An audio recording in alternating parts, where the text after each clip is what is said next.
नमस्कार दोस्तों, चुनावी मौसम में मैं घूमते घूमते आज आ गया हूँ भरतपुर।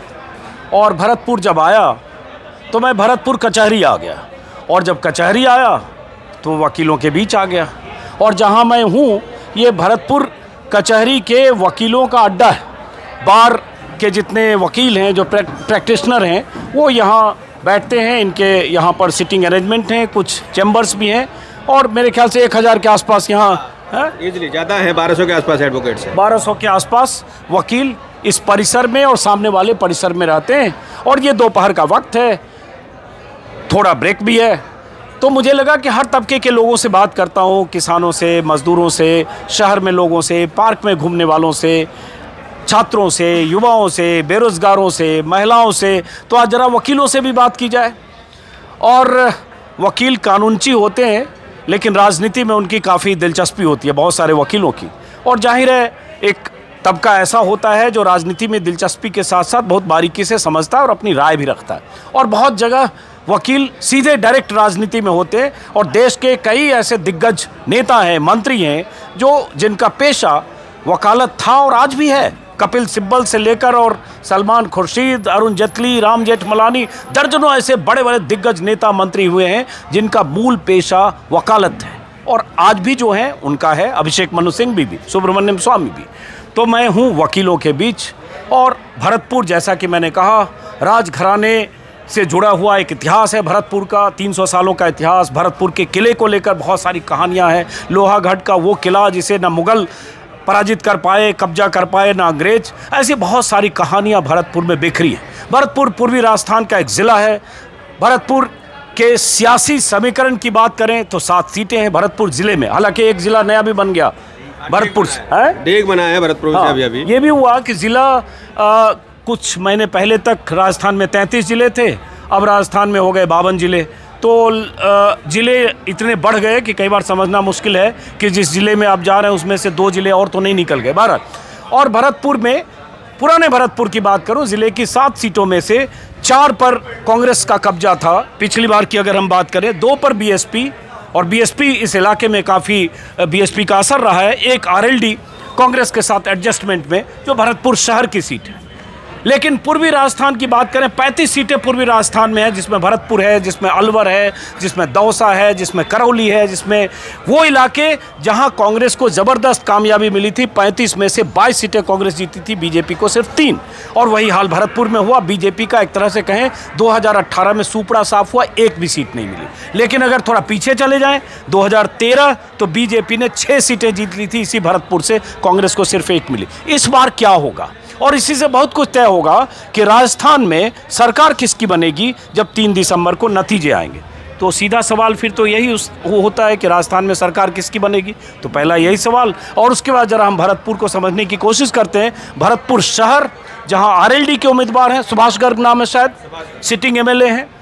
बीएसपी के भी उम्मीदवार सामने हैं, बीजेपी के भी हैं, और आसपास जो बाकी सीटें उन पर भी बात करेंगे। पहले ये बताइए वकील साहब, आपका शुभ नाम? सत्यप्रकाश कटारा साहब, हम तो पहला सवाल सीधे कहते हैं कि चुनाव का आप लोगों के लिए, वकील के हिसाब से, चुनाव का क्या मुद्दा है? देखो, मेरे हिसाब से तो क्या, सबके हिसाब से चुनाव का मुद्दा विकास होता है। केवल धर्म के आधार पर राजनीति नहीं होनी चाहिए, और धर्म के आधार पर किसी का पेट नहीं भरता है। पेट पलता है, विकास से पलता है, रोजगार के संसाधनों से पेट पलता है। विकास का मुद्दा है, और विकास के नाम पर ही सभी लोगों को वोट भी देना चाहिए, और मेरा ऐसा मानना है। तो लेकिन विकास के नाम पे वोट खाली होता है क्या? जाति, धर्म, बहुत कुछ और। बिल्कुल निश्चित रूप से ये काम, पहला काम तो पार्टियां करती हैं जो जातिगत समीकरण के आधार पर टिकटों का बंटवारा करती हैं। किसी अच्छे आदमी को टिकट नहीं देती। आज किसी अच्छे आदमी के पास पैसा नहीं है तो वो टिकट नहीं मिलती। बहुत सारे लोग ऐसे जमीनी कार्यकर्ता ऐसे थे जो इनकी लंबे समय तक राजनीति में रहे, वो, लेकिन उनको टिकट नहीं मिला। वो केवल दरी बिछाते रहे, दरी बिछाते बिछाते उनकी दरी बिछ गई। चलिए, तो इस बार आपको लगता है कि राजस्थान में सरकार में कुछ उल्टा पुल्टा होगा या क्या होगा? राजस्थान सरकार में कोई उल्टा पुल्टा होने की संभावना नहीं है। राजस्थान सरकार ने, अशोक गहलोत सरकार ने इस बार इतने जो तोड़ मेहनत से काम किया है। और पर्टिकुलर भरतपुर की बात करें तो भरतपुर में इससे बड़ा कभी काम कभी नहीं हुआ इस लोहागढ़ में। अच्छा, आज जी नहीं, तो अब मैं आपके पास वापस आऊँगा, चूँकि आप बाकी लोगों से भी ज़रा समझूँ। वकील साहब, आपका शुभ नाम जान सकता हूँ? ऋषिपाल तिवारी। ऋषिपाल तिवारी जी, जैसे उन्होंने कटारा साहब ने कहा कि विकास मुद्दा है, विकास हुआ सिर्फ धर्म और उसके आधार पर नहीं होना चाहिए, आपके हिसाब से यहाँ भरतपुर में चुनाव का क्या मुद्दा है और क्या दिख रहा है अभी? भरतपुर में खुलेआम कानून व्यवस्था इतनी ख़राब हुई है, पिछले आप देखोगे इतने मर्डर हुए हैं, खुलेआम गैंगवार चल रही है और कानून प्रशासन बिल्कुल फेल रहा है। जनता पूरी तरह त्रस्त है, व्यापारियों के दिन दहाड़े लूटपाट हुई है, अभी हुई है एग्जाम्पल, रोज़ लूटपाट हो रही है, जनता इतनी त्रस्त है और इस कुशासन से छुटकारा पाना चाहती है और जनता पूरी तरह बीजेपी का मानस बना चुकी है। भरतपुर में या पूरे राजस्थान की बात कर रहे हो आप? पूरे राजस्थान में और भरतपुर में भी। भरतपुर में तो 7 सीटें हैं, बीजेपी को पिछली बार एक भी सीट भी नहीं मिली। अब क्या पूरी मिल रही है? 7, मैंने अभी थोड़ी देर पहले भी आपसे कहा था, पूरी 7 सीटें बीजेपी जीत रही है। 7 सीटें, चलिए इनके हिसाब से 7, अब सीट वाइज हम बात करेंगे। आपको ऐसे क्या लग रहा है कि यहाँ क्या होने वाला है? यहाँ कांग्रेस जीतेगी।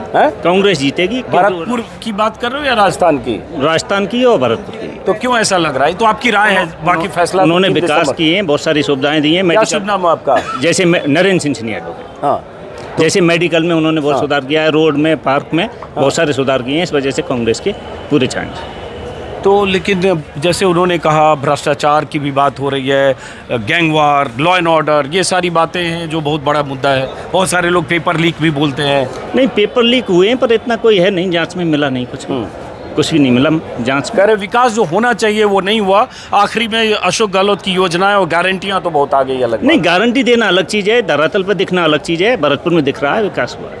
अच्छा, तो विकास हुआ है तो यहाँ भरतपुर में जैसे 7 सीटें हैं, आपके हिसाब से क्या लगता है इस बार होने वाला है? 7 जीतेंगे अपने। लीजिए, आपके हिसाब से 7 कांग्रेस जीत जाएगी, उनके हिसाब से 7 बीजेपी जीत जाएगी। नहीं, उनका अलग मानस है, पता नहीं कैसे कह रहे हैं। तो आपके हिसाब से आप पता नहीं कैसे कह रहे हो? नहीं, हम तो विकास के आधार पर कह रहे हैं। हाँ, आप बताइए सर, आपका शुभ नाम? दौलत सिंह।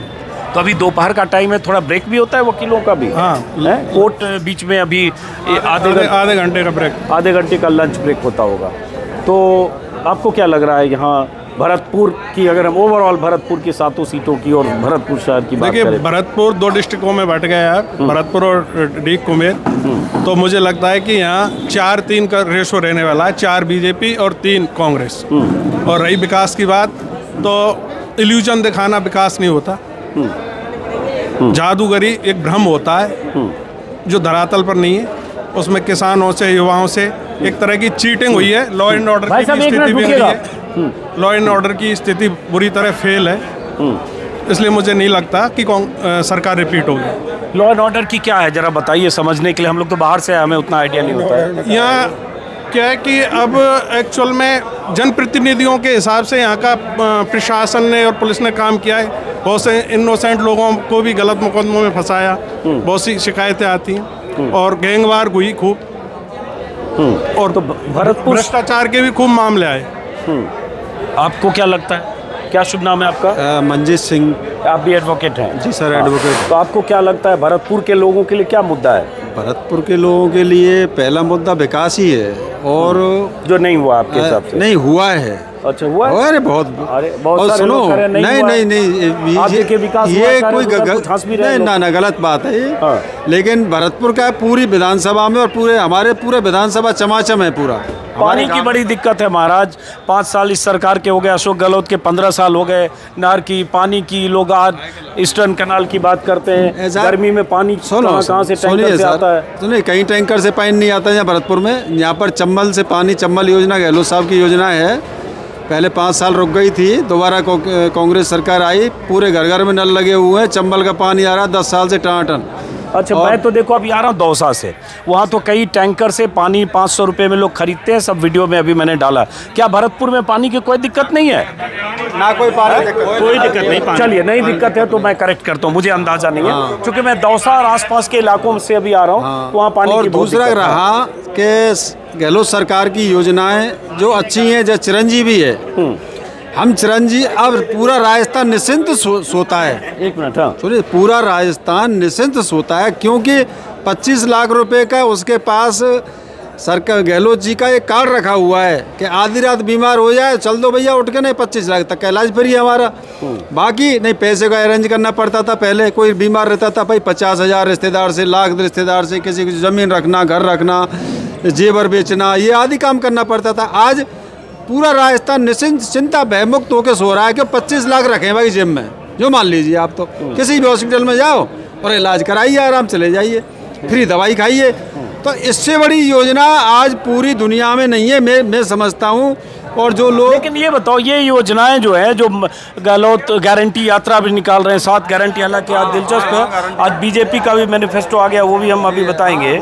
लेकिन ये सारी बातें तो इधर 1 साल में हुई है, उसके पहले जो सरकार को 5 साल करना चाहिए तो 2-2.5 साल सचिन पायलट से झगड़े में बीत गया, बीच में कोविड भी था। तो अब ये आखिरी दौर में ऐसा जो बीजेपी के लोग कहते हैं रेवड़ियाँ बांट रहे हैं और उसी आधार पर जितना उनको लग रहा है जीत जाएंगे। देखो बीजेपी के लोगों का ये कहना कि रेवड़ियाँ बांट रहे हैं, वो अपने प्रदेशों में जाके देखें पहले तो, जहाँ पे उनकी गवर्नमेंट चल रही है कितनी भाई रेवड़ी बट रही हैं। और दिल्ली से घोषणा होती है किसी का अन्न 5 किलो अन्न नहीं बंद किया जाएगा, फिर नकल कर रहे हैं, सिलेंडर हम भी अब इतने का ही दे देंगे, ज़्यादा नहीं तो 100 रुपया ज़्यादा दे देंगे हैं। और दूसरी बात ये है कि उन्होंने बेवकूफ़ बनाया, पहले सिलेंडरों को दे करके कि साहब के सब्सिडी देंगे, 100-150 रुपये खाते में आने लगे, सब्सिडी बंद कर दी, आज 1200 रुपया सिलेंडर मिल रहा है, 1150 से 1200 रुपये का है। वो तो ये कि एंड टाइम पे, चुनाव के टाइम पे झूठ बोलते हैं, और मोदी जी पहले झूठ बोलते रहे हैं। अच्छा, क्यों 15 लाख की गारंटी दी, आगे बाद में और तमाम गारंटियाँ दी, काला धल्ला भी गारंटी दी, तो उस पे अरे मैं तो राहुल गांधी ने भी 2018 में कहा था किसानों के कर्जे माफ हो जाएंगे, और किसानों के कर्जे माफ नहीं हुए और 19,000 किसानों की कुर्की हो गई। वो सरकारी आंकड़ा बीजेपी बता रही है। आप नेता हो क्या कांग्रेस? नहीं कांग्रेस नहीं पदाधिकारी नहीं हूँ बिल्कुल ना, नो पदाधिकारी। अच्छा, कोई पद नहीं है मेरे पास भी। अच्छा चलो, कोई पद नहीं है, ठीक है चलो। हाँ, मैं एडवोकेट हूँ ओनली। हाँ ठीक है चलो। ऐसा है साहब, गहलोत राहुल गांधी जी ने जो घोषणा की थी पिछले साल कि हम 10 दिन में राजस्थान में किसानों को कर्ज माफ कर देंगे, उन्होंने किया, क्योंकि कोऑपरेटिव बैंक का किया। हाँ, कोऑपरेटिव बैंक का इसलिए किया कि उनके अधीन कोऑपरेटिव बैंक हैं, और गहलोत साहब ने पत्र लिखे प्रधानमंत्री जी को सेंट्रल बैंक से इनका, यानी कि जो सेंट्रल की सीमाओं में आती है उनका भी माफ किया जाए। कहानी मैं सुन चुका हूँ। क्या राहुल गांधी ने भाषण में कहा था कि भाइयों मानो हम सिर्फ कोऑपरेटिव के करेंगे, बाकी हम नहीं जानते, मोदी जी से बात करेंगे? नहीं साहब, उनके प्रदेश में जो आता है उनके लिए कहीं हम 10 दिन में करेंगे, कर दिया उन्होंने, और अगर सेंटर में आते हैं तो सेंटर करेंगे। चलिए, तो ये इसको हाफ ट्रूथ बोलते हैं। जब आप बताते हैं आधा सच बताते हैं, जनता को लगता है सबको माफ होने वाला है, बाद में पता चलता है ऐसा है साहब। ये है कि अच्छा कोई झूठ नहीं बोला उन्होंने, वो सीधे आदमी है, सच्चाई बोलते हैं राहुल जी, ऐसा लगता है। और मोदी जी क्या है, उल्टी सुल्टी झूठ साझ बखान करते हैं। एक करके नहीं तो लगे आप ही को ज्यादा टाइम मिल रहा है। आपको क्या लग रहा है?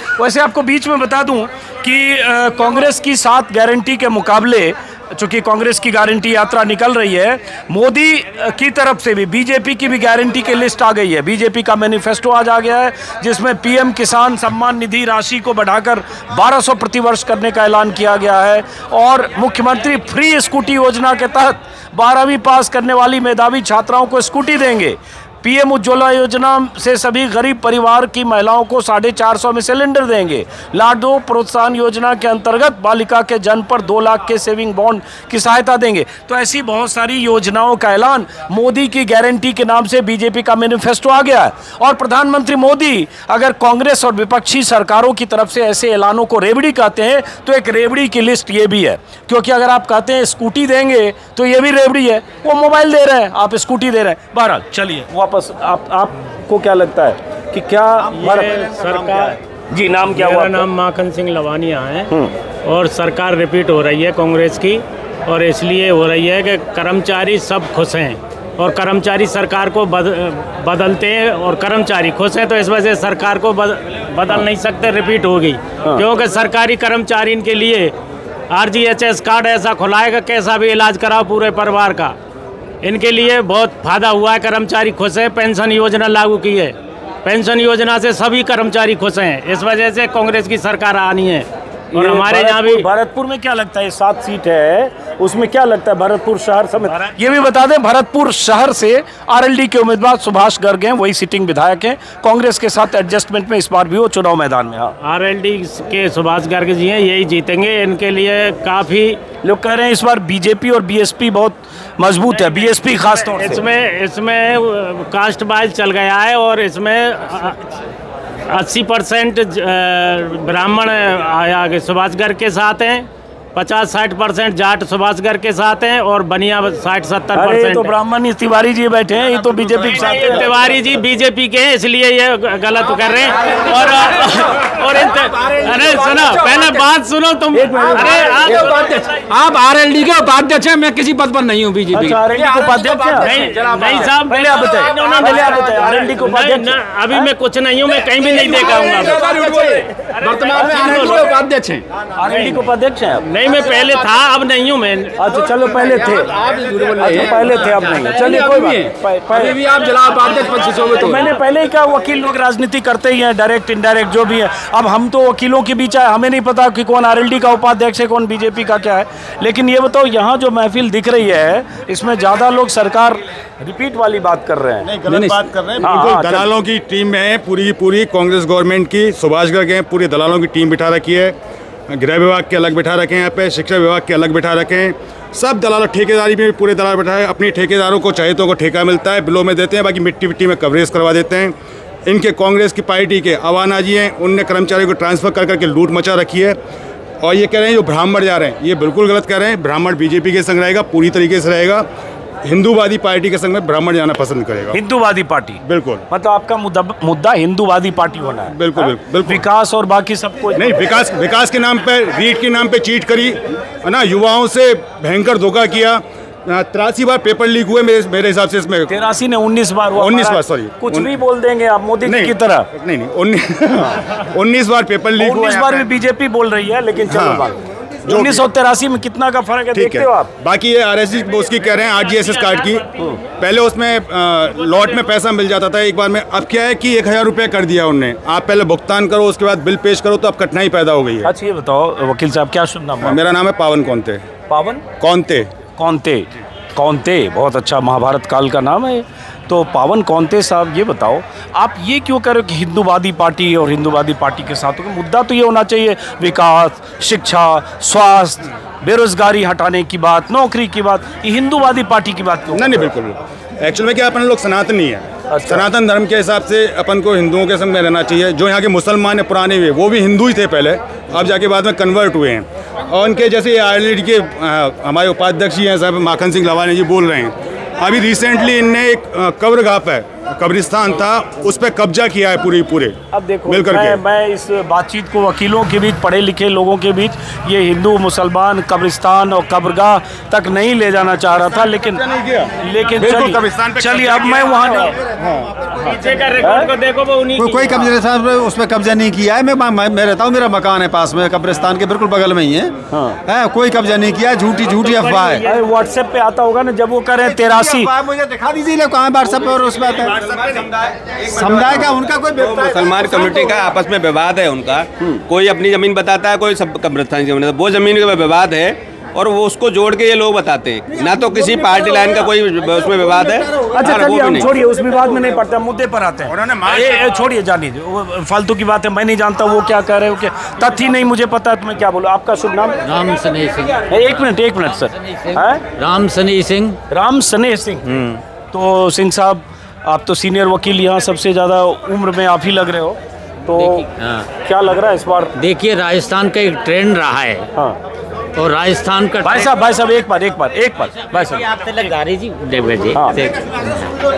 अरे एक मिनट, इनको बोलने दीजिए। हाँ। राजस्थान का एक ट्रेंड रहा है, और राजस्थान का ट्रेंड ये रहा है कि 5 साल में सरकार बदलती है।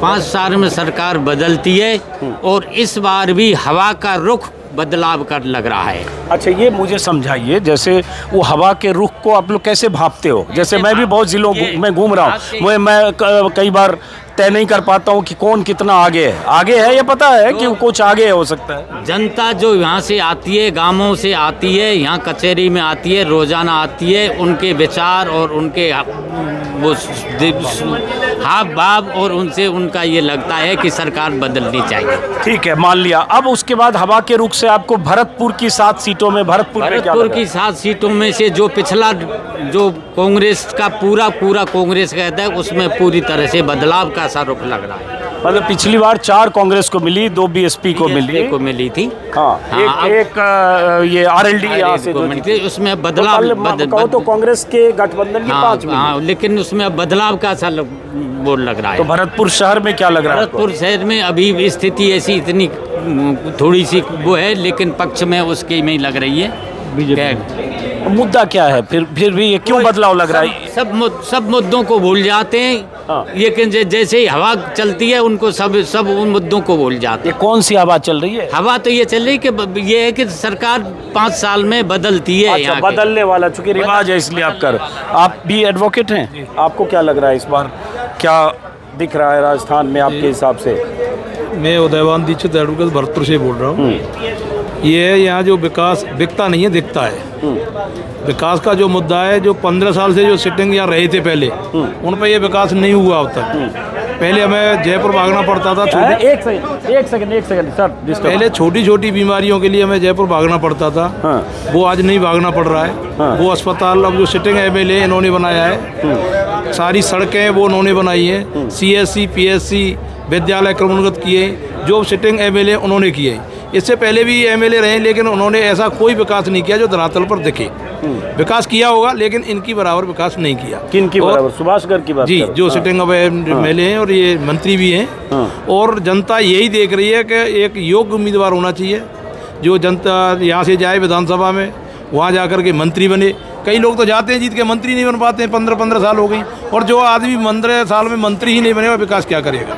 हाँ, तो मंत्री बनने की बहुत सारी योग्यताएं होती है, पता है ना आपको? हाँ, वो सारी योग्यताएं होती हैं। वो सारी योग्यताएं उनके काबिलियत इनमें ज़्यादा है। अब बताओ, इसका मतलब ये लग रहा है कि यहाँ जो मंडली है इसमें ज़्यादा लोग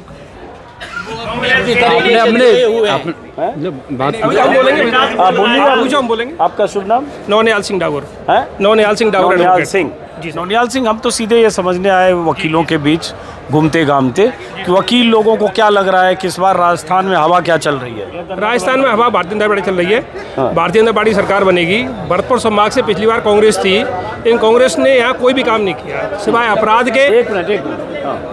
पिछले 3 सालों में 4 सालों में कांग्रेस के शासनकाल में लगभग 50 हत्याएं हुई हैं। अपराध में बिल्कुल अंकुश नहीं है। यहाँ के जो मंत्री महोदय हैं, उन्होंने भ्रष्ट लोगों को बिठा रखा है। एक व्यक्ति 5-5 साल से एक सीट पर बैठा हुआ है, चाहे UIT सेक्रेटरी हो, चाहे कोई CO हो, चाहे नगर निगम में हो, चाहे वहीं हो। अधिकारी चेंज होकर सिटी में वहीं से वहीं आ जाते हैं, और सभी से कमीशन बता हुआ है। कमीशन ने भरतपुर की कमर तोड़ के रख दी है। जो सड़कें बनी है बहुत बेकार बनी है, जिनको खुदवाया गया है, जिनकी जांच कराई गई है, जरा इनका जवाब। जिनको खुदवाया गया है, जिनकी जांच कराई गई है, वो गुणवत्ता में बहुत ही निम्न पाई गई है। उनकी गुणवत्ता बहुत खराब पाई गई है। ब्राह्मण वर्ग यहाँ का बहुत उपेक्षित है। कांग्रेस ने ब्राह्मणों को पिछले 4 बार से कोई भी टिकट नहीं दिया है। इस बार भी ब्राह्मणों को टिकट नहीं दिया है। एक ब्राह्मण को टिकट दिया है तो भारतीय जनता पार्टी ने दिया है, वो सांगानेर जाके दिया है। सांगानेर में टिकट दिया है भजनलाल शर्मा जी को।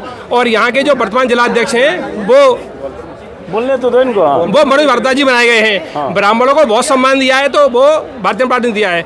भारतीय जनता पार्टी का काम है सबका साथ, सबका विश्वास, आम जन में विश्वास, सारे विकास के साथ ही। भारतीय जनता पार्टी ने भारत की जो सीमाएं हैं उनको सुरक्षित करने का काम किया है। बहुत जोर से बोलेंगे अब मेक इन इंडिया बोलेंगे तो मैं अच्छा सुनिए, नहीं आप चलिए। सीमाओं को सुरक्षित करते करते ये लोग ऐसा बताते हैं जैसे 2014 के पहले पाकिस्तान दिल्ली में झंडा फहरा रहा था। 71 में भारत ने पाकिस्तान के 2 टुकड़े किए, इतिहास में दर्ज है। तो इसलिए ये कहकर आप सेना का अपमान करते हैं, जिस सेना ने 65 में, 71 में, करगिल में मुंह तोड़ जवाब दिया, जिस सेना ने पाकिस्तान के 2 टुकड़े कर दिए पहले, इसी भारत की सेना ने। तो इतिहास बहुत स्वर्णिम है हमारा। चलिए, हाँ सर बताइए, आपके हिसाब से आप भी ये बिल्कुल गलत बोल रहे हैं। ये नदवाई क्षेत्र के रहने वाले हैं, और ये मेरा मकान पिछले 50 साल से डॉक्टर दिगंबर सिंह जी जो चिकित्सा मंत्री रहे, उनके सामने है। मेरा जन्म भरतपुर का है, और हमारा मकान 77 से यहाँ बना हुआ है। आप गलत कह रहे हैं, आपको पूरी जानकारी नहीं है। चलिए, कोई बात, एक मिनट, व्यक्तिगत माफ करिए, व्यक्तिगत बात विवाद नहीं। हाँ, एक मिनट, इनको बात करिए व्यक्तिगत। मैं मुखर्जी नगर में रहता हूँ, मेरे यहाँ वोट है, और मैं यहीं का रहने वाला हूँ। 10-15 साल हो गई मुझे। ये तो वैसे ही झूठ बोल रहे हैं। हमारी यहाँ सरकार कांग्रेस की बनेगी और कांग्रेस ही आएगी और सुभाष गर्ग जी जीतेंगे। इसकी काफ़ी वोट है यहाँ पे। इस बार बड़ा मुश्किल है। पिछली बार वसुंधरा के खिलाफ नाराजगी थी, तब 99 के फेर में अटक गए। वो तो 6 बीएसपी वाले आ गए, निर्दलीय आ गए, सरकार बच गई या बन गई। लेकिन इस बार तो 5 साल का एंटी इनकम्बेंसी है। अब की साल 125 सीट आ रही हैं हमारी सरकार में। कांग्रेस बनाएगी सरकार। कोई 125 के लगभग आ रही हैं, फिर भी यही बनेगी। रिपीट हो रहा है। क्यों कि कर्मचारी खुश हैं और कर्मचारी इसको बदलते हैं सरकार को। अच्छा, भरतपुर में क्या लग रहा है? भरतपुर की जो 7 सीटें हैं, भरतपुर में कांग्रेस की सीट काफ़ी हैं। हाँ, 4-5 के लगभग हैं। कहाँ हार रही है कांग्रेस? ये भरतपुर में आएगी और डीग में आएगी। हार सकती है कांग्रेस। हाँ, कांग्रेस की अब कहीं भी नहीं हार रही है शायद। चलिए इधर है। हाँ बोलिए। हाँ। कांग्रेस का काम धोखा देने का है। 98 में इलेक्शन हुआ था, 98 में इलेक्शन हुआ था तो परसोत्तम मैदान जी के चेहरे पे इलेक्शन हुआ था, तो राजस्थान में 150 सीटें कांग्रेस की आई थी, लेकिन उनको मुख्यमंत्री न बना के अशोक गहलोत मुख्यमंत्री बनाया गया। दूसरी बार इलेक्शन हुआ था। अरे भाई, अभी वसुंधरा को फ्रीजर में रखा रहा 1 साल तक। हाँ, वसुंधरा को किनारे किया। पहली लिस्ट में 7 सांसद को दिया, सब जगह जब बवाल शुरू हुआ तब वसुंधरा के 30-35 लोगों को टिकट दिया। अपना नहीं देख रहे हो, 9 मुख्यमंत्री के दावेदार हैं। ये महज एक अनुमान है। भारतीय जनता पार्टी एक लोकतांत्रिक पार्टी है। सभी कार्यकर्ताओं को, चाहे वो छोटे स्तर का हो चाहे बड़े स्तर को, सभी को सम्मान देती है, सभी को उनकी योग्यता के अनुसार पद देती है और सबको बराबर सम्मान है। भारतीय जनता पार्टी में कोई भेदभाव नहीं है। अशोक गहलोत के चेहरे पे कभी चुनाव नहीं हुआ। पिछली बार चुनाव हुआ था सीपी जोशी के चेहरे पे 2008 में, तो सीपी जोशी को मुख्यमंत्री बनाया गया। उसके बाद चुनाव हुआ सचिन पायलट जी के चेहरे पे, तब भी उनको मुख्यमंत्री बनाया गया। इस बार 1 मिनट, अब बीच में बोल रहा हूं। अभी चुनाव मोदी जी के नाम पे हो रहा है। 2 दिन पहले ही लाल डायरी के पेज लीक हुए हैं और उनमें साफ लिखा हुआ है, वैभव गहलोत जी ने कहा है कि राजस्थान में कांग्रेस नहीं आएगी। उसका कारण मेरे पिताजी हैं, अशोक गहलोत जी। चलो आप जवाब दो इसका। आपका जवाब मैं दे दूं कि भारतीय जनता पार्टी कितनी लोकतांत्रिक पार्टी है और सब कार्यकर्ताओं को ध्यान रखती है। एक भरतपुर के बहुत ही जमीन पर रहने वाले, हर आदमी के सुख दुख में काम करने वाले गिरधारी तिवारी जी हैं और गिरधारी तिवारी जी ने 45 साल इस पार्टी की और जनता की सेवा की है। कोई भी नेता नहीं आता किसी विवाद में, गिरधारी तिवारी सबसे पहले होते हैं। और आज गिरधारी तिवारी को टिकट इसलिए नहीं दिया तो उनके पास पैसा नहीं था। बाकी पैसे वालों को टिकट दिए, चाहे कोई वसुंधरा जी ने दिए या किसी और पार्टी ने दिए, गिरधारी तिवारी को टिकट मिलना चाहिए था। इसीलिए ब्राह्मणों में रोष है, ब्राह्मणों का विरोध है। ब्राह्मणों को मदद, एक टिकट मांग रहे थे ब्राह्मण, बीजेपी ने नहीं दी, इसलिए ब्राह्मण कांग्रेस के साथ है, विकास के साथ है। अब ये बताओ, लेकिन ऐसा भी तो है कि बहुत 25-30 ऐसे विधायक मंत्री अशोक गहलोत के हैं जिनके खिलाफ एंटी इनकम्बेंसी है, जिन पर भ्रष्टाचार के आरोप है, जिनसे लोग नाराज हैं। चाहे कामा की वो जाहिदा खान हो, चाहे अलग अलग इलाकों के ऐसे बहुत सारे लोगों के खिलाफ विरोध हुआ, दानिश अबरार के खिलाफ हुआ, तो उसके बाद भी सबको टिकट दिया गया। वहाँ जो दावेदार थे दूसरे कई जगह नहीं दिया गया, तो यहाँ भी तो हुआ। इस देश में बहुत लंबे समय तक बीजेपी विपक्ष में रही है और बीजेपी विपक्ष का रोल निभाने के लिए बहुत ही निपुण पार्टी है। और जब कोई काम जब कोई काम करता है ना, तो काम करने वाले पे एलिगेशन लगता है। काम नहीं करेगा उस पर क्या एलिगेशन लगेगा? 15 साल भरतपुर में विजय बंसल एमएलए थे, भरतपुर में वो अपने बेड से नीचे नहीं उतरे। किसके यहाँ गए, क्या डेवलपमेंट किया, उस पर क्यों नहीं बात करते? आप लोकल बात करते हो, आप देश की बात करते हो। भाई उन्होंने क्या काम किया और सुभाष गर्ग ने क्या काम किया वो देखो आप। सुभाष गर्ग ने भरतपुर में हर क्षेत्र में काम किया, हर समाज के लोगों को जमीन दिलाई, हर समाज के क्षेत्र में आज सड़कें देखो, या 2-2.5 करोड़ का सुजानगंज का प्रोजेक्ट चल रहा है, ये रिंग रोड चल रहा है, वो नाले वाला बहुत बड़ा प्रोजेक्ट है। हर गांव की सड़क आप खुद घूम के आओ। विजय बंसल के विकास की एक बात बताएं बीजेपी के लिए, विजय बंसल की वजह से ये काम हुआ, सिंगल काम नहीं है विजय बंसल। इनसे पूछ लेते हैं, विजय बंसल जी जो 3 बार विधायक रहे हैं, 3 बार विधायक रहे, भरतपुर के सीटिंग विधायक रहे, 1 मिनट, सीटिंग विधायक रहे, इस बार भी चुनाव लड़ रहे हैं। सुभाष गर्ग जो आरएलडी कांग्रेस के एडजस्टमेंट में आरएलडी के उम्मीदवार भी हैं, मंत्री भी हैं, उनके खिलाफ, और बीएसपी के भी यहाँ मजबूत उम्मीदवार ऐसा कहा जा रहा है। वो कह रहे हैं 15 साल कोई काम नहीं किया। देखिए साहब, जनता एक बार बेवकूफ़ बन सकती है। 1 बार चुना, 2 बार चुना, 3 बार चुना, अब 4थी बार फिर चुनने जा रही है। विकास किया है इसीलिए जनता फिर दोबारा 4थी बार चुनने जा रही है। सुनो 1 मिनट, मैं नहीं जानता, 1 मिनट क्या विकास संभाग बनवाया, मेडिकल कॉलेज लाए, यूनिवर्सिटी लाए, इसी को वर्तमान विधायक अपना विकास बता रहे हैं। तो ये तो काम तो किया ना इतना। अब एक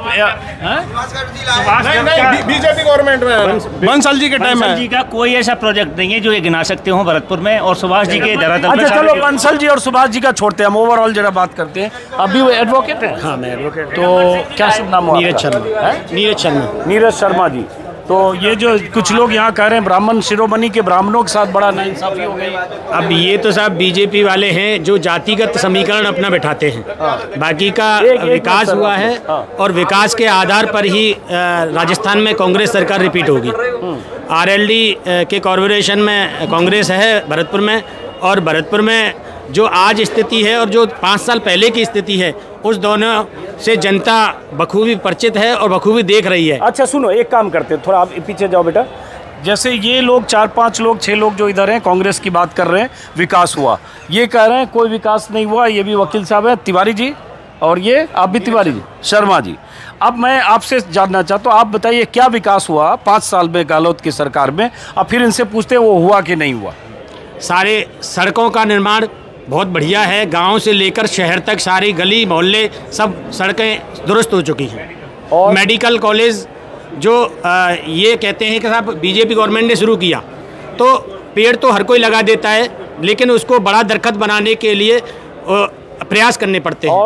और उसके बाद RGHS की जो स्कीम्स हैं, और सबसे बड़ी चिरंजीवी योजना जो पूरे ऑल ओवर इंडिया में नहीं है, वो राजस्थान में चिरंजीवी योजना है, जिसमें बीजेपी के लोग भी जो यूँ कहते हैं ना कि ये योजनाएं नहीं आई, तो बीजेपी के लोग भी वहाँ जाके इलाज करा रहे हैं। अब ये बताओ, ये जो बोल रहे हैं इनका जवाब। मैं संभाग बीजेपी के समय बना, मेडिकल कॉलेज बीजेपी के समय आया, इंजीनियरिंग कॉलेज आया। अब रही बात मशीनरी की, सरकार ने आए दोबारा मशीनरी तो आपको लाएंगे, मेडिकल कॉलेज होगा, चिकित्सा सुविधाएं तो आपको लानी है, और आप चिकित्सा मंत्री के पद पर भी हो, इसमें कोई आपने कोई बड़ा एहसान नहीं किया।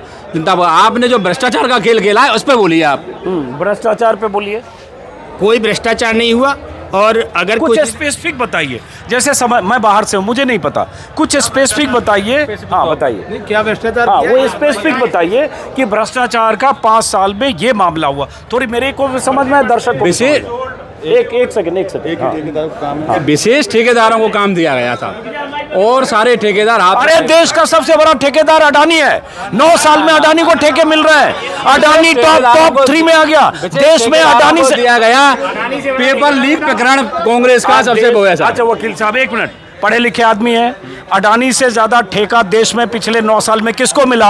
6 एयरपोर्ट देने के लिए एयरपोर्ट के नियम बदल दिए गए, सारे कायदे कानून बदल दिए गए। काम कर रहा है। एयरपोर्ट देखो कितने लग्जरियस हो गए, वर्ल्ड लेवल के एयरपोर्ट है। कहेंगे जो ठेकेदार काम कर रहा है उसको ठेका दे रहा है। नहीं वो गलत कह रहे हैं। ठेका मिलेगा, नेचुरल बात है। अपनी व्यक्तिगत आदमी को ठेका थोड़ी, बकायदा टेंडर होते हैं, सारी चीज होती है। यहाँ तो व्यक्तिगत है, हम पूछ रहे करप्शन बताइए। करप्शन वो कर रहे हैं, फर्जी पट्टे लीज होल्ड से फ्री होल्ड करके यहाँ की भरतपुर की संपत्तियों को बिकवाया गया। अच्छा 3 एडवोकेट, कोई गलत पट्टो ना मिले, सबको बढ़िया मिले। अच्छा 3 एडवोकेट और आ गया पीछे। 1 मिनट रुकिएगा, आप भी एडवोकेट हैं आप लोग? हाँ। तो यहाँ तो पता नहीं क्या हुआ, ये 4-5 लोग इधर लग रहा है ज़्यादा, इधर कांग्रेस समर्थक आ गए जो सरकार चाहते हैं रिपीट होना। ये 2 बीजेपी वाले 3 हैं, और ये थोड़ा दोनों तरफ बीच में है। आपके हिसाब से क्या लग रहा है, कुछ काम वाम हुआ नहीं हुआ 5 साल? बहुत काम हुआ है, इतना काम हुआ है शायद बीजेपी ने जीवन भर में काम नहीं किया। जो 70 साल में जो कांग्रेस ने इतने 5 साल में जो काम किया ना, बीजेपी ने कुछ भी नहीं किया है। सड़कें, 100 यूनिट बिजली फ्री, किसानों के 2000 यूनिट बिजली फ्री, और तुम्हें तो हॉस्पिटल का निर्माण हुआ है, सड़कें बनी हैं, और 25 लाख का बीमा है, संजीव कार्ड है, 2 रुपये किलो गेहूँ, जनता के लिए बहुत कुछ किया है। आपको क्या लगता है? मुझे लगता है कि जो कानून व्यवस्था आज तक यहाँ पर रही है, मंत्री जी के कार्यकाल में जो लॉ एंड ऑर्डर को बिल्कुल मेंटेन नहीं कर पाए। कुछ ही समय के पहले की घटना है, यदि आप देखें तो टोल प्लाजा पर किस तरह मुलजिमों को एक बदमाशों ने फायर करके उनको बोलिए सर। आपने रंजिश का मामला है, ये तो ये आपस में पहले से चल रही है, प्रॉपर्टी संबंधी विवाद है आपस में, काफी दिन पहले से चले आ रहे हैं। इनको खत्म कर दीजिए। हाँ बोलिए। जो मेनली प्रॉब्लम है ये लॉ एंड ऑर्डर का रहा है भरतपुर डिस्ट्रिक्ट में, और विकास के नाम पर सिर्फ ऐसा कुछ नहीं है जितना बढ़ा चढ़ा कर ये बताया जा रहा है। आपका शुभ नाम? मेरा नाम पुष्पेंद्र चौधरी एडवोकेट है। आपका? मुकेश कुमार पुणे एडवोकेट। आप बताइए। अच्छा, मुकेश कुमार पूनिया जी हैं। अब ये बताओ, थोड़ा ये जाट बेल्ट भी है भरतपुर, तो ये जब लोग बोलते हैं कि जाट पॉलिटिक्स यहाँ बहुत भरतपुर में बहुत कुछ डिसाइड करता है, इस बार कुछ नहीं है सर। इसमें मैं उधर क्षेत्र का ही हूँ, करीब 50% जाट सुभाष गर्ग जी के साथ में है। ऐसी बात नहीं है, सुभाष गर्ग जी जीत रहे हैं, बहुत अच्छी कम 50,000 वोटों से जीत रहे हैं। अरे भैया, आप ये कह दीजिए कि 2.5 लाख 3 लाख वोटर हैं सबसे। सर देख लेना, आप देख लेना, मैं बता रहा हूँ सुभाष गर्ग जी जीत रहे हैं। चलिए, आप उनके आप काम किया, विकास किया सर। सुभाष गर्ग जी के साथ काम करते हो जी? नहीं, किसी से मतलब नहीं है। चलिए, कोई बात नहीं, मैं थोड़ा हल्के में मजाक करता हूँ। आपका शुभ नाम? पवन चाहर। पवन चाहर समझ गया, पूनिया साहब के साथ हो। कोई बात नहीं। तो आप मैं जानता हूँ, आप यहीं के रहने वाले? हाँ, वोटर यहीं के? बिल्कुल बिल्कुल। तो अब जैसे ये लोग हैं जो जिनके हिसाब से कोई काम नहीं हुआ, करप्शन है, पट्टे में गड़बड़ियाँ हुई, ठेके में गड़बड़ियाँ हुई, उसके बाद लॉ एंड ऑर्डर बहुत ख़राब है, आपको क्या लगता है? ये शतप्रत सत्य है कि जब से कांग्रेस का राज आया, यहाँ गुंडागर्दी राजस्थान में चरम पे आ गई है। कांग्रेस सरकार 2018 में अपने जुमली लेके आए, जुमला लेके आए। वो कहने में मिस्टेक हो रही है थोड़ी, कोई अब मोदी जी से ही जुमला आया है। हाँ, कि राहुल गांधी जी ने कहा, किसानों के प्रति कहा कि गिन लो, 11 दिन गिन लो, 1 2 3 4 5 11 करके किसानों का कर्जा माफ। आज तक कुछ नहीं, किसान नाश हो गया, किसान का अपने मरने पर डरा हुआ है। किसानों का अन्न देखें, कुछ नहीं बिक्री है। खरीद केंद्रों पे सिर्फ दलाल बैठे हुए हैं, दलालों का काम हो रहा है। कांग्रेस सरकार में इतना भ्रष्टाचार, दलाली पनपी है, कहीं पे भी नहीं पनपी। बीजेपी एक वो पार्टी है जो सबको लेकर अपने साथ चली है। बीजेपी ने सब गरीब से गरीब, अमीर से अमीर सबका साथ दिया है, और बीजेपी फिर आएगी, कमल खिलेगा राजस्थान में, फिर कमल खिलेगा। आप ये बताओ, जैसे 7 सीटें हैं भरतपुर ज़िले में, पुराने भरतपुर में, अब तो उसमें से एक ज़िला अलग भी बन गया, तो उसमें से क्या लगता है आपको कि कितनी सीटें इस बार बीजेपी और कांग्रेस के बीच, कैसे क्या लगता है? 7 में से 6 बीजेपी कन्फर्म। तो एक क्यों छोड़ रहे हो? एक तो जाएगी वो कांग्रेस में, वो गरीब रथ है, चलता रहेगा। वो कौन सी सीट? एक भरतपुर जाएगी सीट कांग्रेस में। भरतपुर आरएलडी की है। भरतपुर आरएलडी है, वो जाएगी कांग्रेस। जाटेंगे लगे क्या इसमें? जी क्या कह रहे हो, क्या कह रहे हो, क्या कर रहे हो? कैसे बीजेपी समर्थक है, लेकिन कह रहे हैं कि यहाँ जीत जाएगी? नहीं, जो असलियत कह रहे हैं वो सच्चाई आ रही है, वो कह रहे हैं विकास कार्य बोल रहा है ये। अच्छा, ये बताओ, एक मिनट, आप सब लोग बीएसपी का नाम नहीं ले रहे हैं। भरतपुर जिले की 2 सीटें पिछली बार बीएसपी जीती, तो और इस बार भी बीएसपी के कैंडिडेट यहाँ हैं। क्या नाम है उनका जो पहले थे? गिरीश चौधरी। गिरीश पहले कांग्रेस में थे जी, और गिरीश चौधरी इस बार यहाँ हैं, तो हाँ, मेयर भी रहे हैं, और इलाके में बहुत सारे लोग उनका जिक्र करते हैं। तो बीएसपी भी तो मजबूत यहाँ दावेदारी है बीएसपी की। नहीं, अब नहीं है। अब मुझे लगता है कि बीएसपी का इतना जो वोटिंग स्कोर यहाँ पर भरतपुर डिस्ट्रिक्ट लेवल पर नहीं है। बीएसपी का जो वोटिंग स्कोर है भरतपुर में उतना नहीं है यहाँ पे, क्योंकि ये एक जाट बाहुल्य क्षेत्र है, तो मुझे लगता है बीएसपी का सीट निकालना बहुत मुश्किल काम है। हाँ, अब वकील साहब इधर हम आते हैं। अब ये देखिए क्या है कि जो कांग्रेस के समर्थक हैं वो सारी वो योजनाएं अशोक गहलोत की गिनाते हैं, चिरंजीवी जैसे इन्होंने बताया, बहुत सारे लोग बताते हैं, लेकिन जैसे जो बीजेपी के सपोर्टर हैं उनके हिसाब से लगता है कि ये योजनाएं तो ज़रूर हैं, जो कुछ हैं कुछ नहीं है, कुछ के में कमी होगी, लेकिन 5 साल में लॉ एंड ऑर्डर और करप्शन का मुद्दा अशोक गहलोत के 3 दर्जन सांसदों, माफ़ करें, मंत्रियों और विधायकों के खिलाफ है। अलग अलग जगह लोग, बहुत जगह जहां मैं जाता हूं, बोलते हैं कि लोकल एंटी इनकम्बेंसी है। हो सकता है अशोक गहलोत से पर्सनली उतनी प्रॉब्लम नहीं हो, जो लेकिन उनके मंत्रियों और विधायकों ने बहुत पैसे जमकर लूटे हैं, या उनको लूटने की छूट दी गई, ऐसा बीजेपी समर्थक या बहुत सारे लोग कहते हैं। चल, मैं जो लोग विरोध करते हैं ना, विरोध वाला, मैंने वही बताया था, ये लोग किसी बात को प्रोपेगेंडा करने में, भाई शासन जिसका होगा उसी पार्टी का प्रतिनिधि होगा, वो अपने इलाके में प्रभाव रखेगा, अपने तरीके से काम करेगा, नहीं लूटेगा नहीं, पर कोई काम करता है, जैसे किसी ने सड़क बनवाई तो हर चीज हर उनके तो सामने वाले के लिए वो कमीशन ले लिया, साहब कमीशन ले लिया, इस तरह की बातें हैं। ले लिया तो गलत क्या? नहीं, कमीशन लिया है नहीं लिया, वो लिया, कोई प्रूफ तो नहीं है कहीं भी। आप अब जिसकी बात करें, करप्शन की बातें कर रहे हैं, तो ये सब सेंट्रल एजेंसीज का दुरुपयोग है। अब आप देख लो, इलेक्शन हो रहा है, आप ईडी काम कर रही है, पहले ईडी के बारे में कोई नहीं जानता था। आप देखो कितने बच्चे का, आप किसी पूछो ईडी क्या होती थी आज से पहले, अब ईडी ऐसे हो गई, पुलिस से ज़्यादा लोगों को क्वेरी लगनी, बच्चे जानने लग रहे, मोबाइल पर गूगल पर देखते ईडी के क्या, इनको क्या राइट है क्या नहीं है, हर चीज़ में ईडी। और इलेक्शन कमीशन का आप देखो कितना दुर्भाग्य इस देश में कि अब शादी का टाइम है ना, शादी चल रही है, लोग अपने जा रहे हैं, 50,000 रुपये तक को आपने सीज कर लिया। आज मैं कहीं किसी अपने हायर सेंटर पे अपना चेकअप कराने जाऊंगा तो 50-60 हज़ार रुपये जेब में रख के लेके जाऊंगा ना। उनको शोषण किया आपने शादी वालों को लिए। ये इलेक्शन कमीशन की भी बदतमीज़ें हो रही हैं। वो इतने सारे और फिर उनको रिकवर करने का प्रोसेस बहुत तगड़ा। आप नंबर 1 में पैसा बताओ। आप ये भी तो जानते हैं कि चुनाव के समय सैकड़ों करोड़ देश भर में ऐसे ब्लैक मनी खर्च किए जाते हैं और गाड़ियों में पैसे लाद लाद के कैश ले जाए जाते हैं। अब तो 2000 का बंद हो गया, नहीं तो 2000 के संदूक में जाते। और अभी जयपुर में कुछ बरामद भी हुआ, कोई गणपति प्लाजा में बहुत नोट मिले हैं और भी बहुत जगह नोट बरामदगी हुई है, बहुत सारे अधिकारियों के यहाँ, बहुत जगह पॉलिटिकल लोगों के यहाँ। तो नोट का काम तो होता है बहुत तेजी से। निश्चित रूप चुनाव में जितना वो एफिडेविट देता है उससे 50 गुना खर्च करता है उम्मीदवार। एक उम्मीदवार 25 करोड़ खर्च कर देता है। बिल्कुल निश्चित रूप से। पर देखो, जो आप जिस लॉकर की बात कर रहे हैं वो लॉकर तो प्राइवेट लोगों के, बिजनेसमैन के लॉकर हैं और वो इलेक्शन कमीशन ने सीज नहीं किए, वो इनका IT वालों ने किया है, इनकम टैक्स वालों ने। अब वो इलेक्शन कमीशन की बात है, किसी भी इलेक्शन कमीशन ने किसी भी नेता के यहाँ से पैसा जब्त किया हो तो बताओ आप। केवल आम पब्लिक का पैसा जब्त किया आपने। तो ये सब बातें हैं। करप्शन में काम करने वाले पे एलिगेशन लगते हैं।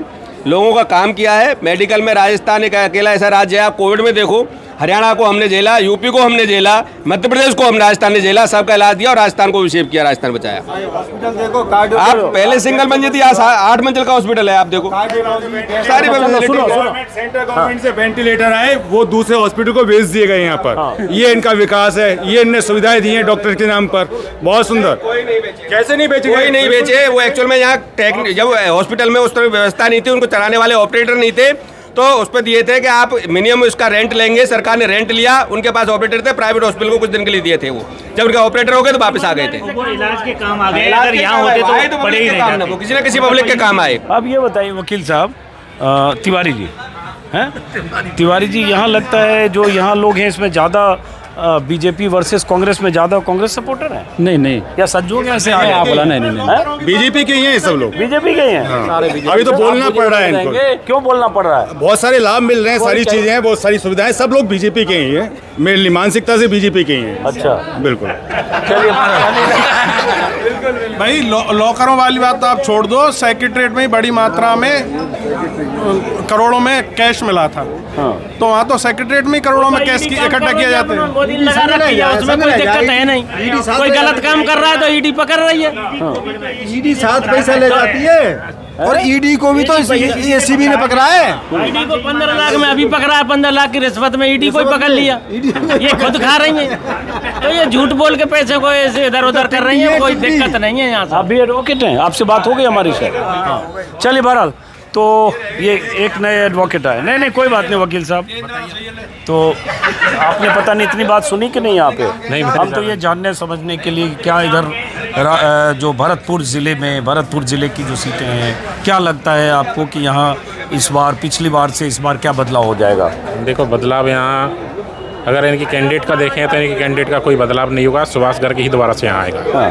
क्योंकि अगर यहाँ काम का देखा जाए तो अब तक इनकी इतना विकास नहीं हुआ जितना कि पिछले 5 साल में हुआ है। चाहे यहाँ हॉस्पिटल देख लें या CFCD है। CFCD की कभी आज तक किसी भी विधायक ने सुध नहीं ली।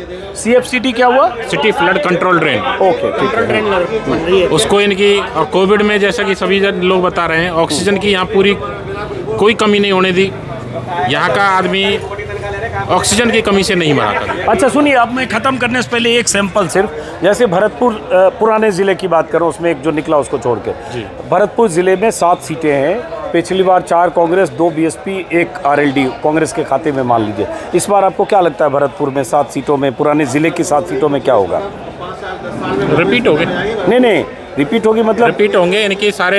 जैसा कि पिछली बार 2 आए थे, इनके BSP के आए थे। हाँ, बीजेपी को तो फिर वो इनकी कांग्रेस में जाके विलय हो गया था उनका। हाँ, ठीक है। तो उनको फिर कांग्रेस का ही माना, तो वो अब की बार उनको कांग्रेस की ओर से ही टिकट मिला है। हाँ, ठीक है। तो वो रिपीट कांग्रेस में ही होंगे। तो 7 सीटें इनकी कांग्रेस की है। बीजेपी का कोई अस्तित्व नहीं है। आपके हिसाब से कांग्रेस रिपीट होगी और भरतपुर में 7 सीट कांग्रेस की होंगी और बीजेपी की कोई सीट। चलिए, तो कांग्रेस सपोर्टर है। आपके हिसाब से 7 बीजेपी, 7 सीट बीजेपी है। आपके हिसाब से बीजेपी क्या 7 सीट? आपके हिसाब से नहीं, सब तो नहीं है सबकी। सबको अपने अपने हिसाब से ऐसा मिलेगा और कैंडिडेट के हिसाब से सीट निकल रही है यहाँ। हर कैंडिडेट का अपनी जगह दबदबा है। जिस कैंडिडेट का जहाँ दबदबा है उसकी सीट मिलेगी। भरतपुर में किसका दबदबा है? सुभाष गर्ग निकलेगा यहाँ से। तो आप बताइए। नहीं, विजय बंसल जी 100% जीतेंगे। हाँ। है ना, जनता जिसको 3 बार चुन लिया, चौथी बार चुनने जा रही है तो उसने कुछ ना कुछ तो किया। जनता नहीं हराया भी तो। जनता ने हराया भी तो, जिताया जाता है भी तो देती है। नहीं, जिताया भी तो है जनता ने। जिताया भी, हराया भी है। कमल जनता ही सब काम करती है। यहाँ पे सुजान गंगा है साहब, तो गंगा में क्या कमल खिलता है हमेशा, तो भरतपुर कमल है, तो 100% बीजेपी का कमल खिलेगा यहाँ पे। इसमें सुजान गंगा 2018 में थी कि नहीं? नहीं, 2018 में थी ना, उसको गंदा कर दिया था लोगों ने उस समय। हाँ, उसमें से सिल्ट निकलवाई, सारे काम किए। 2008 में क्यों नहीं? यानी कोई ने सफाई ना पाई या कि ना है भैया की, तो खैर या तो पैसा खा रहे हैं लोग बाग वैसे ही। आपके हिसाब से भरतपुर जिले की 7 सीटों में से क्या 3 साल भरतपुर जिले की 7 सीटों में से इस बार किसको कितनी सीटें आपको दिख रही है? नहीं, कांग्रेस की आएंगी सभी। अरे कांग्रेस के समर्थक हो सब, आप लोग यही बोलेंगे। समर्थक नहीं है सर, सही बता रहे हैं, कांग्रेस की सब सीटें। आरएलडी कार्यकर्ता रहे हो या नेता रहे हो? उपाध्यक्ष, ये पूछ रहा हूँ कि 7 सीटों में से आपको क्या लगता है बीजेपी कितनी, कांग्रेस कितनी या बीएसपी कितनी? हाँ, मैं ये बताता हूँ, देखो कि भरतपुर में आरएलडी की है, क्योंकि बात वो क्या नाम है, हाथ कांग्रेस से गठबंधन से है, ये यहाँ क्लियर है। दूसरी महाराज साहब की डीग से है ये क्लियर, वहाँ से उन्होंने कोई रोकने वाला नहीं है। विश्वंत सिंह जी का, हाँ, उनका वो वहाँ से जीतते हैं, वहाँ से लड़ते हैं, और पूरा जिला में एक अच्छे मतलब शासक के रूप में उनकी सब लोग बात मानते हैं यहाँ पर हैं, उनकी चर्चाएं होती हैं और हर आदमी का साथ हो जाता। विश्वंत सिंह का जिक्र कर रहे हैं जो भरतपुर राजघराने के हैं, और विश्वंत सिंह 3 बार सांसद रहे हैं। 89 में पहली बार मेरे ख्याल से जनता दल के टिकट पर जीते, 2 बार वो बीजेपी के टिकट पर जीते, उसके बाद फिर सांसद 3 बार सांसद रहे, लेकिन उसके बाद डीग से 2 बार विधायक जीते कांग्रेस के टिकट पर। हाँ, वही हमने महाराजा विश्वंत सिंह बोलते हैं हमारे यहाँ पर, और उनकी पूरा भरतपुर मानता है, और 3600 कौम के रखवाले हैं वो, जो मानिए आप, उनके बिना यहाँ पर कुछ नहीं होने वाला है। और वो कभी किसी से कमीशन नहीं लेते और ना किसी का ट्रांसफ़र से किसी के पैसे लेते, और यही सुभाष गर्ग जी का है कि वो किसी के ट्रांसफ़र पर, किसी के उस पर कोई पैसे मैं आप कट शॉट में 7 में से कितनी सीटें किसको दी? 7 में से 7 सीटें आएंगी सर हमारी। क्यों कि नहीं, इसलिए आ रही हैं, बताऊँ कि बीजेपी तो बीजेपी को हराने में लगी हुई है, इसलिए आ रही हैं। आपको क्या लगता है? एक मिनट सुनो साहब, एक सीट ऐसा है नदवाई की बीजेपी में चली जाए। हाँ, आप बताओ। देखिए, 7 से 1 तो माइनस किया कम से कम। यहाँ के तो एक्सीडेंटल विधायक हैं, किसान पार्टी के होने के बावजूद उन्होंने 2 रुपये का मंडी टैक्स आड़तियों से हटवा के किसानों पे ही लगवा दिया था। दूसरी बात, आप रेशो पूछ रहे हैं तो कम से कम 4 सीट बीजेपी की आएंगी और लास्ट 3 सीट कांग्रेस की आएंगी। बीएसपी यहाँ से निकाल सकती है भरतपुर से। आपको क्या लगता है? 7 सीट कांग्रेस जीतेगी। आपको क्या लगता है? इस बार 6 थोड़ी ईमानदारी से बताइए। ईमानदारी से बता रहा है आपको। देखो, इस बार 6 सीट कांग्रेस निकालने की स्थिति में भरतपुर जिले से। पिछली बार पूरे संभाग में एक धौलपुर की सीट बीजेपी के पास थी, बाकी 13 नॉन बीजेपी की सीटें थी। अब आज इनका वो आया है घोषणा पत्र बीजेपी वालों का, ERCP उस पर कैनाल पे, तो उस पर आप देखो खुद इन्होंने ही रोड़े अटकाए। अशोक गहलोत जी बहुत ही सतत प्रयास किए थे ERCP के लिए, लेकिन जो सेंट्रल का जो ये शेखावत जी है अपने मंत्री हैं, उन्होंने वो पास नहीं होने दिया, इसलिए प्रोजेक्ट दिया। वो इम्पोर्टेंट प्रोजेक्ट है पूरी राजस्थान के लिए, जिसमें कम से कम मैं समझता हूँ 15 जिलों की प्यास बुझेगी, और उसमें काम बीजेपी ने रोका। केवल पार्टी वजह रहे, उसका क्रेडिट अशोक गहलोत को नहीं मिल जाए, इसलिए इस बात से उस पर ERCP पे बहुत पॉलिटिक्स भी हो रही है। मैं अब उस पे आ रहा हूँ। आपके हिसाब से 7 में से कितनी? 6 सीट कांग्रेस। और एक कौन हारेगी कांग्रेस? वो कड़ी फाइट में है नदवाई। आपको क्या लगता है? नदवाई की सीट बीजेपी के फाइट में है। आपको क्या लगता है? देखिए, मुझे लगता है कि जो बयाना की सीट है वो निर्दलीय को जाएगी। चलिए, बहरहाल ये सब की राय थी, और अब हम यहाँ बातचीत ख़त्म करेंगे। ऐसे ही वकीलों के बीच आज पहुँच गया, और यहाँ दिलचस्प ये दिखा कि भाई साहब ये आप 3 दिख रहे हो, एक और यहाँ थे 4, ये इधर ज़्यादा लोग इधर अभी यहाँ दिख रहे हैं। इनसे बात हो गई मेरी। चलिए, बहरहाल फिर चलते हैं किसी और इलाके में, और भरतपुर के बाद मैं जाऊँगा मुरैना से दिमनी वो विधानसभा सीट जहां से नरेंद्र तोमर केंद्रीय कृषि मंत्री चुनाव लड़ रहे हैं। दिमनी वो सीट जहां 7 सांसदों को जो उतारा गया मोदी सरकार ने उतारा अपने मंत्रियों सांसदों को, उनमें से एक हैं। और दिमनी से नरेंद्र तोमर क्या किसी मुसीबत में है, इसको समझने की कोशिश इसलिए भी करेंगे क्योंकि नरेंद्र तोमर के बेटे का वीडियो वायरल हो रहा है बीते 4-5 दिनों से, जिसमें मोटी डील 500 करोड़, 700 करोड़, 1000 करोड़, 10,000 करोड़ ऐसी डील की खबरें वीडियो के जरिए सोशल मीडिया पर वायरल है। इसलिए कल मैं रहूँगा दिमनी, फिर वहाँ से ग्वालियर, फिर वहाँ से कोशिश करूँगा दतिया जाने की, जो नरोत्तम मिश्रा का इलाका है। गृह मंत्री हैं लेकिन मध्य प्रदेश के कद्दावर मंत्री हैं, दतिया के एक तरह से बाहुबली डॉन की तरह दतिया पर कंट्रोल भी करते हैं, तो दतिया में भी रहेंगे। इसलिए सूचना दी ताकि तीनों शहरों के लोगों से कल मुलाकात हो।